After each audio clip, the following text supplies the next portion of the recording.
Welcome to the Phame Influence Podcast, bringing you the heavy hitters in marketing, influence, music, and entertainment industries. With your host entrepreneurs, Till Paris and Kevin Puckett. Welcome to another episode of the Phame Influence Podcast. My name is Till Paris. And I'm Kevin Puckett. We're joined here with our co-host, Palmer Davidson. That's me, and I am drinking Maui coffee this afternoon. So in case you didn't know, our show is proudly sponsored by MauiCoffeeCo.com, which features a rich tasting coffee grown in volcanic soil at the base of the West Maui Mountains. And as an exclusive benefit to our listeners, head on over to MauiCoffeeCo.com and receive 15% off your order by using coupon code FAME15. That is PHAME15 for 15% off your order at MauiCoffeeCo.com. All right, our next guest is an IT expert and the founder and CEO of The Purple Guys, a tech company that has grown since 2001 to become the Midwest's premier provider of IT support services. The Purple Guys is a fast-growing 7-digit business that has helped hundreds of companies grow by solving their IT problems and providing them with stress-free, bulletproof tech support. He and his wife Jill have 3 children and have founded 2 businesses together. Please welcome to the Phame Influence Podcast, Jon Schram. I'm very glad to be here. Excited.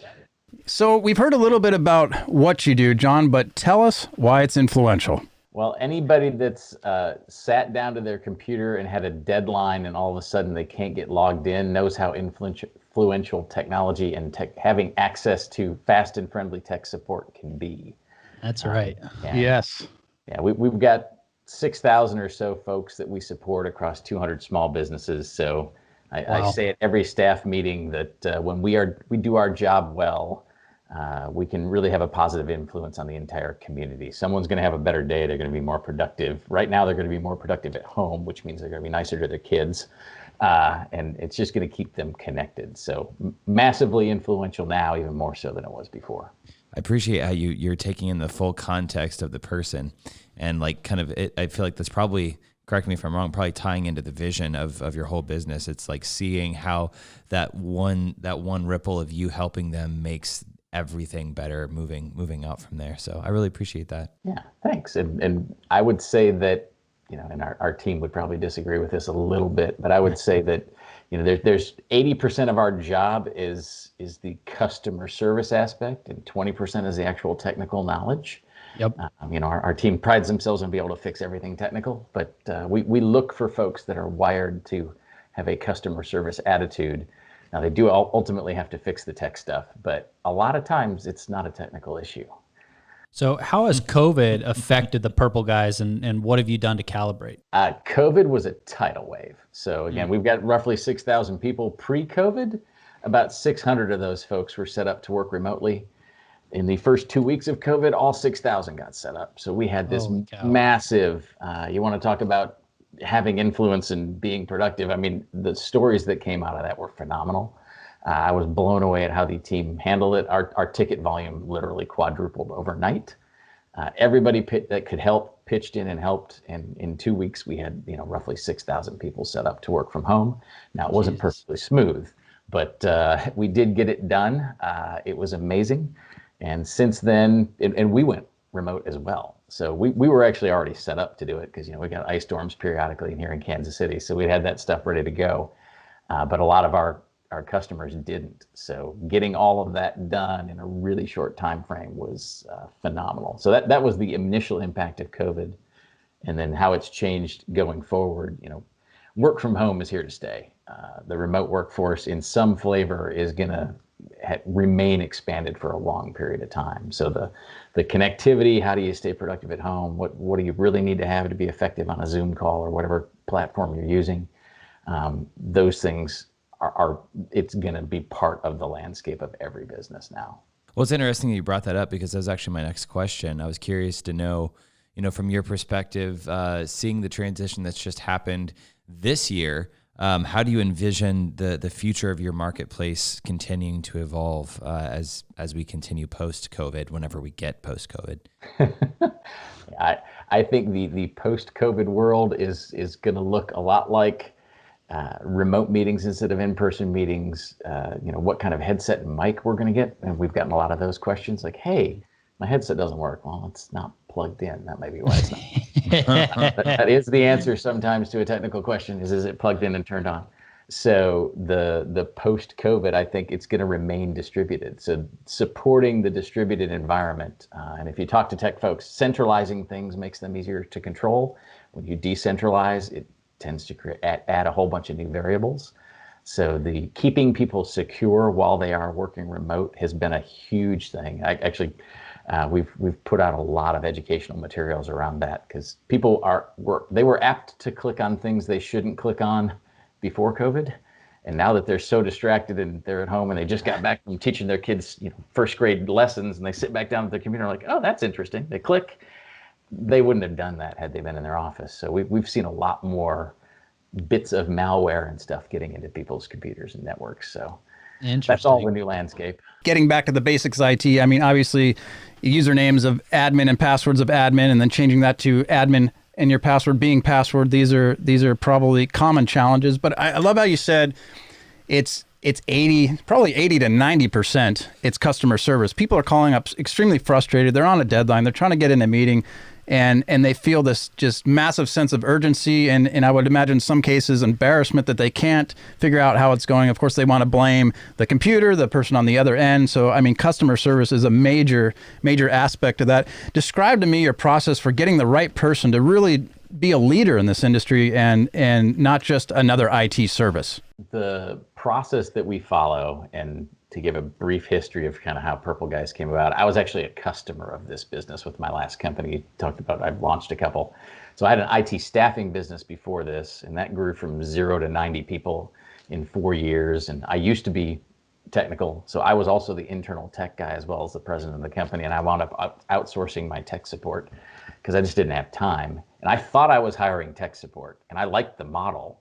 So when I bought this business, I bought that company out. I thought we provided tech support, and it took me almost a year to realize we don't provide tech support. We provide customer service that happens to involve technology. And so how that transitioned the business and what allowed us to start growing is I started hiring customer service people. So we interview for customer service skills. We use a personality profile test that actually finds out, do they have enough patience? Because you don't want an impatient tech guy. That's the rude tech guy that they used to have the skit for on Saturday Night Live. Yes. And that person's real. I've hired him many, many times. I've also had to fire them many, many times. So I learned my lesson slowly. But we personality profile, we stress the fact that customer service is a big part of this. In the interview process, I will say those exact words. We are a customer service company that happens to deal with technology. So if all the cool tech stuff is the only thing you care about, you got to talk to a lot of people. You don't get to just turn the dials and sit in a dark corner and play with technology. So having that laser focus on customer service has allowed us to grow and attract. How often do you get people that are applying to work at an IT company, or at least what they perceive from the outside to be an IT company? They just give you a perplexing look during job interviews when you start asking more of these customer service questions. And is that just an immediate red flag for you to ascertain that that's the wrong person? The questions we ask, and I'm a huge fan of Patrick Lencioni, if you've read The Ideal Team Player. So the hungry, humble, and smart. We're looking for people that are hungry. We want people that learn, but we've got to have people that are humble. The question I ask that is really telltale is, give me your biggest oops.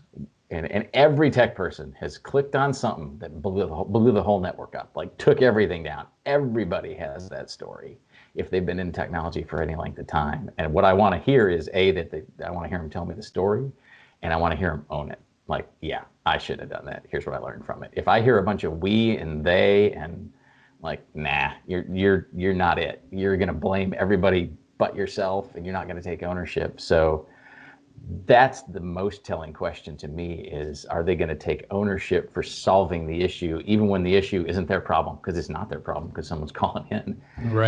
But they have to have that empathy as well, and you can kind of tell that in the interview process. So speaking of failures, what's one of your biggest failures that later set you up for success? I refer to myself as an unintentional serial entrepreneur. So I've actually had 3 startups from scratch. The first 2 were wildly successful from a business standpoint and wildly unsuccessful from a partnership standpoint. So my biggest failure was not really thinking through, do I need a partner?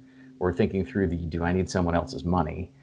Because in one case I did else's money, and I thought I did. It was just a wrong thing, and it turned into a train wreck. And it was personal and professional because it was a family member.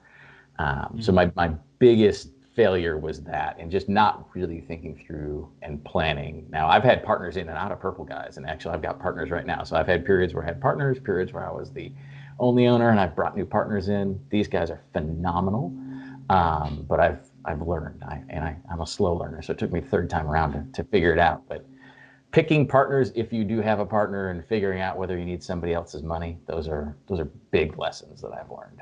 Yeah, I mean that's vital in any business, and again, it's getting the right people to work with is sometimes that's a brutal process, and hindsight's always 20/20 as you look back. From the IT side of things, I mean, how much has it really changed with the interactions or the problems, let's say, between users and like an IT department? Is it still like, I don't have my password, or how does this work? Or is there new problems that have come up in these days? There are new problems, but we've been at this for 20 years, and I will tell you the same top three have been the same top three since the day we opened our doors. It's something to do with I can't get logged in, so I lost my password. Something to do with it's slow, which is such a great descriptive term to try to troubleshoot. It's slow today. I'm like, what does that mean? So passwords, performance, and then people still like to print stuff. So those are our top three. Like, in printing remotely has changed dramatically, because when they're all inside of their four walls and you can control the environment, and you had one printer instead of 4 million different flavors. So printing, passwords, and performance, still the top three. It's just that the variety of the environments and the ability to do it remotely has changed dramatically. So we don't do a face call with people yet, but I really think that's the next phase for our service desk, which would petrify them because they don't like to be on camera. But that personal touch gets added, and it's hard to be, it's easier to calm somebody down when you're talking to them versus email or chat. And I think it's even easier when you can see them. So I think that's part of the evolution going forward. So then you'll set up a support team for those who can't get on the support video call? That's right, yes. That'll be part of it. Yeah. Well, did you do the little slider or take the Post-it note off your camera? Yeah. To your point, I mean, I've had several interactions with people throughout my life where it feels like it's getting heated via text, and we're going back and forth, and there's just no humanity there. And then I get them on the phone, and it goes from this kind of angsty, cold, but still professional, where you're reading through the lines and you're reading all the FUs, but they're all buried in, the nice, polite speak. And then you get on the phone, and they hear the tone of your voice, you hear the tone of their voice, you remember, oh yeah, this is more than just a text thing. This is conversation between humans. So yeah, I totally relate to that. I hope that if you need help getting that tech set up, I know a guy. So I do have a question for you. If you could change anything about your industry, anything about technology as you see it from your perspective, what would you change? What would I change about the industry or technology?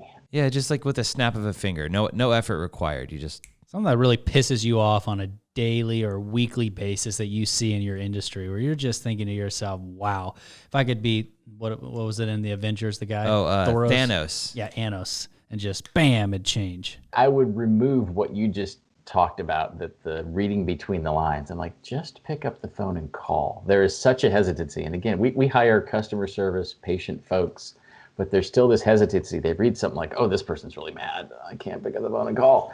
And then they call. I'm like, oh yeah, that was no big deal. It removed that hesitancy from the folks doing the support. And I mean, ultimately it's not personal. It feels personal, but ultimately it's not personal. And that's a whole mindset problem, really. It's you're anticipating what it is they're going to say before they've even said it. You're also anticipating what their emotional state's going to be, and then how you're going to react to that and how it's going to make you feel. And so you're stuck on your reaction to their supposed reaction before they've even had a chance to react. You're 3 steps down the line. Yeah. It sounds like, Jon, that you've calibrated through your past experiences and found yourself in just an excellent spot. You've developed that mindset and that tenacity to take on such a customer-centric, environment. And again, this is a customer-based. I mean, there's so much, when you're dealing with any kind of emotion in in a transactional environment, things can get heated very quick. But I got to ask, Jon, what's next? What's next, Purple Guys wise, is we're just trying to continue to grow. We've doubled the business in the last 3 years, really about the last 3.5 years. Congratulations. That's a massive accomplishment. Thanks. Yeah, it's we just celebrated our 19th birthday, so we're in our 20th year of business. So that's another major. Wow. Yeah. You know, they talk about dog years. I think tech years is like 100 years to one. So Kevin was like, what, 3 whenever? So kind of the what's next, more geographies for us to cover really is one of the big things. And we're focused on Metro Kansas City, Metro St. Louis. We've got one relationship in Des Moines. And part of what's changed is geography sort of has evaporated a little bit in terms of being able to provide the support. So going outside a little bit more of just this area we've been focused on, that's part of the what's next as well. Well, Jon, we want to sincerely thank you for being on the podcast. Your insights here and patience is greatly appreciated. And again, thanks for the time. I appreciate it. This has been great. And Jon, where can people connect with you online? They can connect with us at www.purpleguys.com. So just remember Purple and Tech Support. If you Google it, we're the only thing that comes up. But purpleguys.com, all of our, we're on most of the major social media stuff as well, Facebook, LinkedIn, that kind of thing. Look at all that money you're saving in SEO right there. Well, again, Jon, thanks so much for being a guest. We really appreciate you. This concludes another episode of the Phame Influence Podcast. Catch you next time.